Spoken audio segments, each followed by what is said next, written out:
भागलपुर और आसपास के जिलों में लगातार बढ़ते तापमान को देखते हुए स्वास्थ्य विभाग अलर्ट मोड में आ गया है। भीषण गर्मी और लू के खतरे को ध्यान में रखते हुए मॉडल सदर अस्पताल में विशेष तैयारियां की गई है। अस्पताल में 8 बेड का एक अलग लू वार्ड तैयार किया गया है, जहां मरीजों के इलाज के लिए दवाइयों, ऑक्सीजन और अन्य जरूरी सुविधाओं की समुचित व्यवस्था की गई है।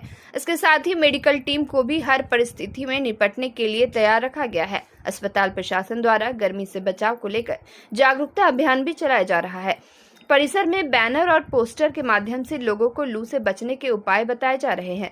प्रभारी चिकित्सा पदाधिकारी डॉक्टर राजू कुमार ने बताया कि बढ़ते तापमान को देखते हुए अस्पताल पूरी तरह सतर्क है और किसी भी आपात स्थिति से निपटने के लिए सभी आवश्यक इंतजाम किए गए हैं।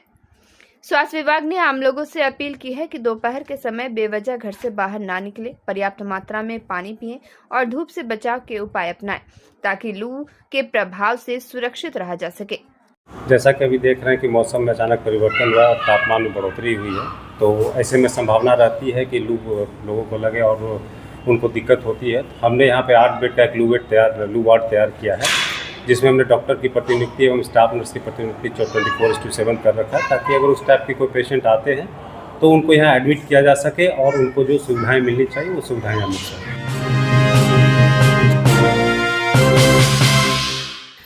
भारत में रसोई गैस की किल्लत और बढ़ती कीमतों का असर अब मजदूरों की रोजी रोटी पर साफ दिखने लगा है।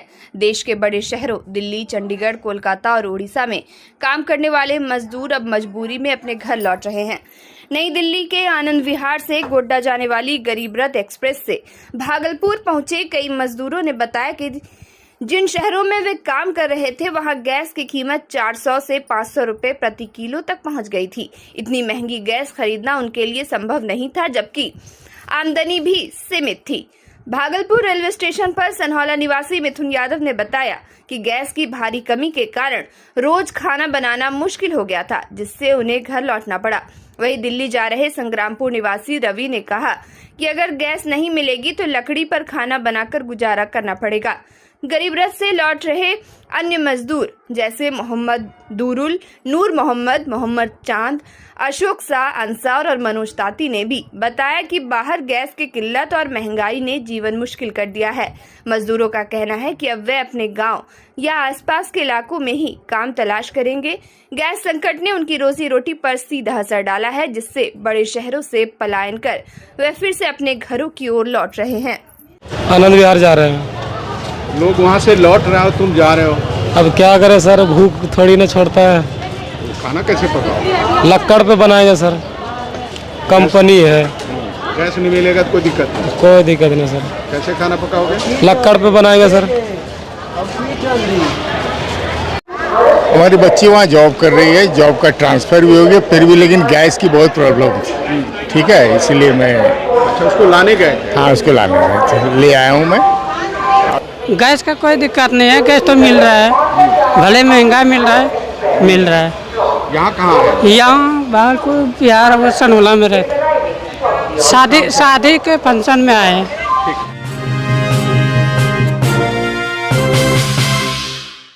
भागलपुर में इन दिनों सूखा नशा यानी ब्राउन शुगर का प्रचलन तेजी से बढ़ता जा रहा है, जो अब एक गंभीर सामाजिक चिंता बन चुका है।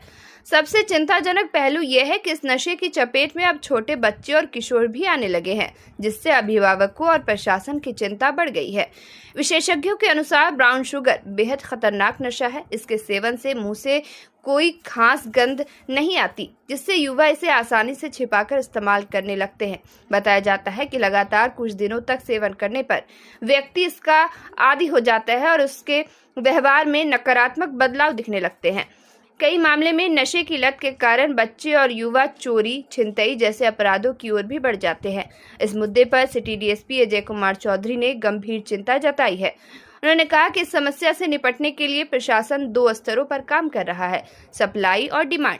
सप्लाई को रोकने के लिए नशा तस्करों के खिलाफ लगातार कार्रवाई की जा रही है। वहीं डिमांड को कम करने के लिए स्कूलों, मोहल्लों और गाँव में जागरूकता अभियान चलाया जा रहा है। उन्होंने अभिभावकों और शिक्षकों से अपील की है कि वे बच्चों पर विशेष नजर रखें और नशे के दुष्परिणामों के बारे में जागरूक करें और पढ़ाई व खेलकूद की ओर प्रेरित करें। साथ ही किसी भी संदिग्ध गतिविधि की सूचना तुरंत पुलिस को देने की भी अपील की गई है। पूरा समाज ही नहीं, पूरा प्रशासन चिंतित है और इसको लेकर लगातार हम लोग जागरूकता अभियान भी चला रहे हैं।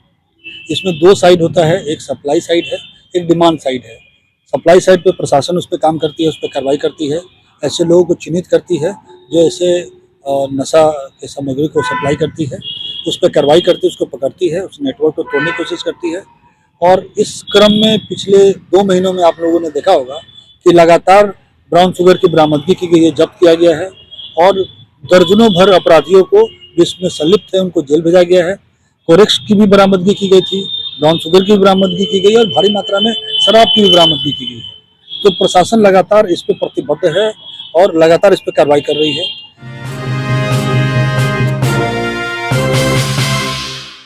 भागलपुर में राष्ट्रीय मध्याह्न भोजन रसोइया फ्रंट की ओर से रविवार को एक महत्वपूर्ण बैठक आयोजित की गई, जिसमें जिले भर से बड़ी संख्या में रसोइयों ने भाग लिया। बैठक में रसोइयों की समस्याओं, मानदेय वृद्धि और कार्यस्थल पर सुरक्षा जैसे मुद्दों पर विस्तार से चर्चा की गई। वक्ताओं ने कहा कि मध्याह्न भोजन योजना में कार्यरत रसोइयों को अब तक न्यूनतम मानदेय और पर्याप्त सुविधाएं नहीं मिल पा रही हैं, जिससे उन्हें आर्थिक और सामाजिक कठिनाइयों का सामना करना पड़ रहा है। रसोइयों ने एक स्वर में केंद्र और राज्य सरकार से मानदेय बढ़ाने और सामाजिक सुरक्षा सुनिश्चित करने की मांग उठाई।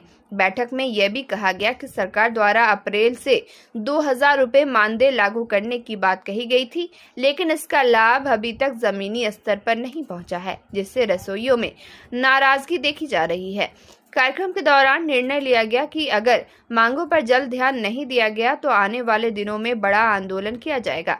इसके तहत पटना और दिल्ली में धरना प्रदर्शन की रणनीति भी तैयार की गई है। बैठक में जिला संयोजक समेत कई पदाधिकारियों ने रसोइयों की एकजुटता पर जोर दिया और अंत में सभी ने अपने अधिकारों के लिए संघर्ष जारी रखने का संकल्प लिया। इस बैठक में रसोइया को कर्तव्य और अधिकार के बारे में जागरूकता किया गया।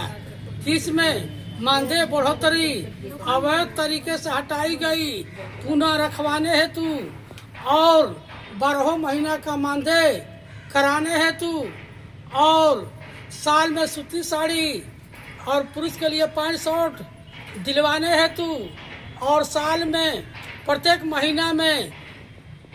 महीने में 7 तारीख को मानदेय लागू कराने हेतु और इन लोगों को जो पटना गांधी मैदान में आगामी 12 अप्रैल दिन रविवार को केंद्र शिक्षा मंत्री गांधी मैदान में जो आने वाले हैं, पूरे बिहार की रसोइया जाएगी और अपना मांग पत्र को सौंपेगी।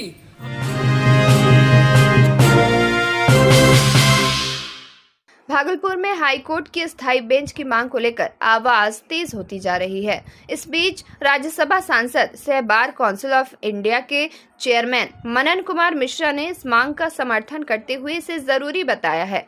मनन मिश्रा ने कहा कि भागलपुर जैसे बड़े और महत्वपूर्ण शहर में हाई कोर्ट की बेंच स्थापित होना अत्यंत आवश्यक है। इससे आम लोगों को न्याय के लिए पटना तक जाने की परेशानी से राहत मिलेगी और न्यायिक प्रक्रिया अधिक सुलभ हो सकेगी। उन्होंने यह भी स्पष्ट किया कि इस विषय पर अंतिम निर्णय सुप्रीम कोर्ट और संसद स्तर पर लिया जाएगा, लेकिन वे व्यक्तिगत रूप से इस दिशा में हर संभव सहयोग देने के लिए प्रतिबद्ध है।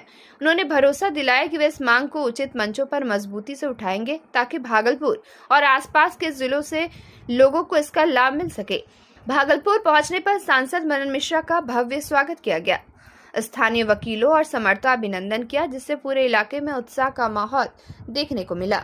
नहीं, निश्चित तौर पे देखिए, भागलपुर चूँकि पटना से काफ़ी दूर पड़ता है और भागलपुर में मैं समझता हूँ कि पूर्णिया और इधर के जो क्षेत्र हैं, बहुत से क्षेत्र को किशनगंज वगैरह सबको ये कवर कर सकता है। तो भागलपुर का जो डिमांड है यहाँ बेंच का, हाई कोर्ट का, वो जायज़ है, लेकिन अब ये डिपेंड करता है पार्लियामेंट और सुप्रीम कोर्ट पर। तो इसमें जो कुछ होगा मेरे अपने स्तर से वो मैं करूँगा।